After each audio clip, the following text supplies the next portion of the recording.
Hola, hola con todos. El día de hoy tenemos el honor de presentar nuestra ponencia denominada Estrategias cognitivas para la comprensión de textos en lengua y literatura en el cuarto grado de educación básica.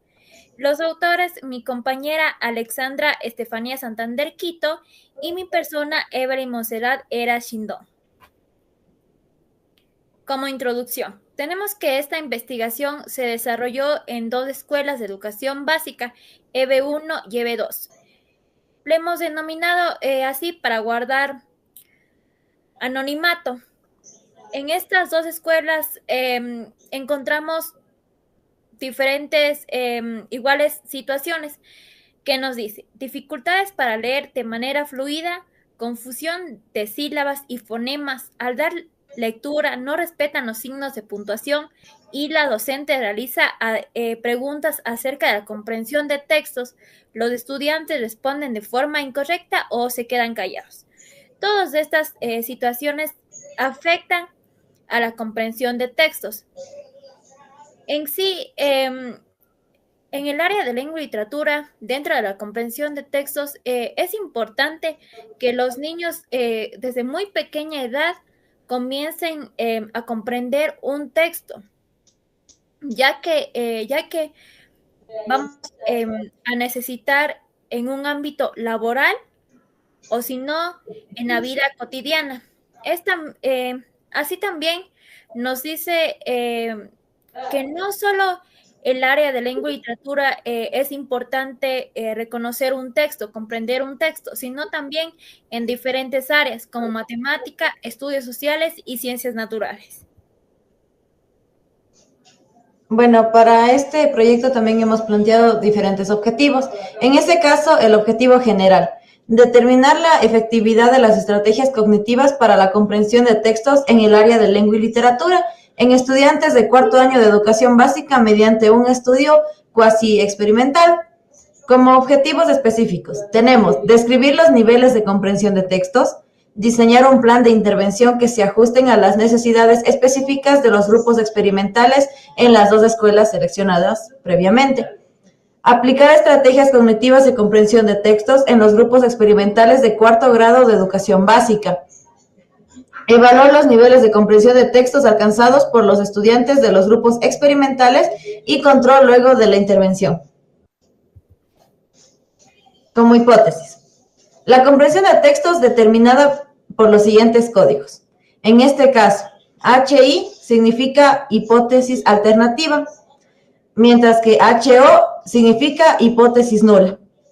Como hipótesis alternativa, la aplicación de estrategias cognitivas mejora significativamente la comprensión de textos en estudiantes de cuarto año de educación básica, mientras que en la hipótesis nula, la aplicación de estrategias cognitivas no mejora significativamente la comprensión de textos en los estudiantes de cuarto año de educación básica.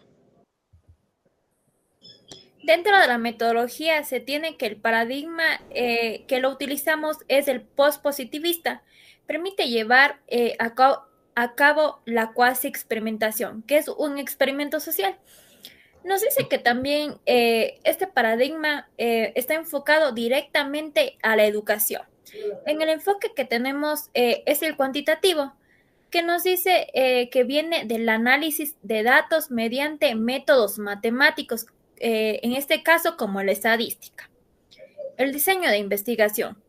Para esta investigación nos hemos planteado el diseño cuasi experimental, que viene dentro del grupo de control y el grupo experimental. El grupo de control nos dice que no va a haber ninguna modificación en cuanto a la metodología utilizada por la docente. Mediante el grupo experimental, sí va a haber una modificación por la metodología utilizada por la docente.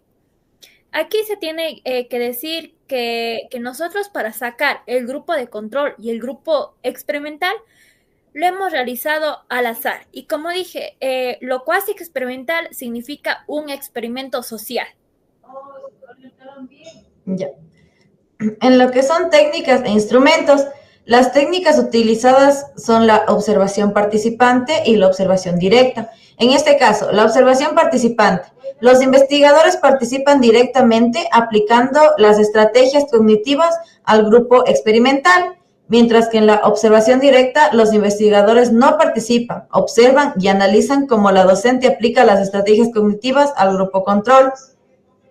En cuanto a la evaluación, se realizan cuestionarios y preguntas acerca de la comprensión de textos.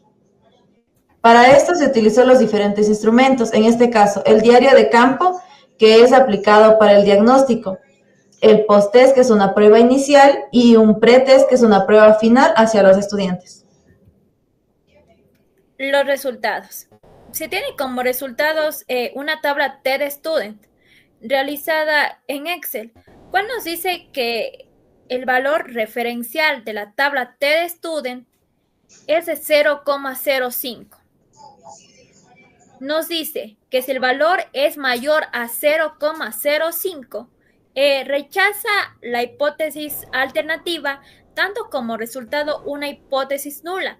Si es que el valor es menor a 0,05, nos quiere decir que da como resultado una hipótesis alternativa, rechazando la hipótesis nula.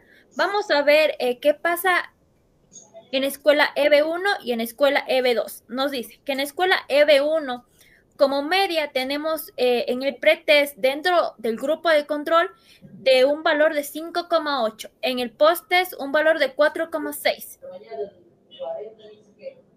Mientras que en el grupo experimental, en el pretest, nos da un valor de 5,8 y en el posttest un valor de 6,4. Como podemos ver aquí, podemos ver una pequeña diferencia. En la probabilidad nos dice que dentro del grupo control nos da una probabilidad de 0,07 y el grupo experimental nos da una probabilidad de 0,16.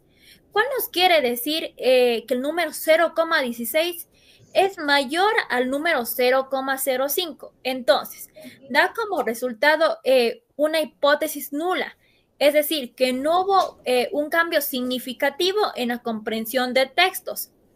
En escuela EB2, vamos a ver qué pasa en esta escuela. Nos dice que en la media dentro del grupo control, en el pretest es de 6,1, en el posttest es de 6,3, mientras que en el grupo experimental en el pretest es de 6,6 y en el posttest es de 8,3. Aquí se puede ver a leve rasgos que se mejora bastante, casi con 2 puntos.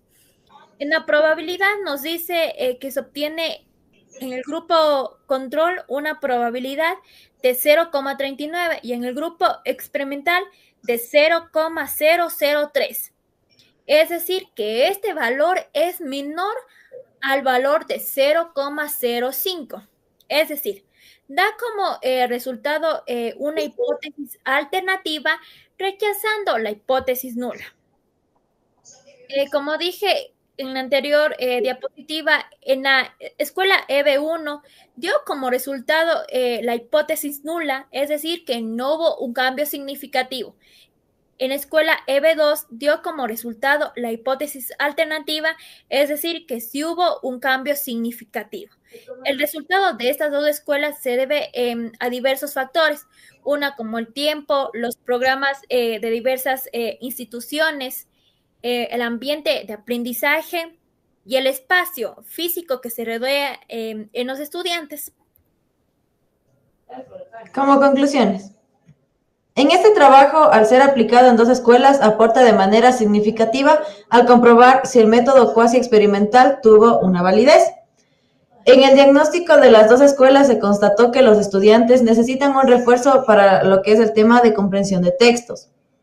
Los instrumentos contribuyeron satisfactoriamente a nuestra investigación y también se reflejó un gran cambio en la escuela EB2 a comparación de la escuela EB1. Como dijo mi compañera, hubo un cambio mucho mejor o mayor en la escuela EB2 antes que en la escuela EB1. Gracias. Esta ha sido toda nuestra ponencia.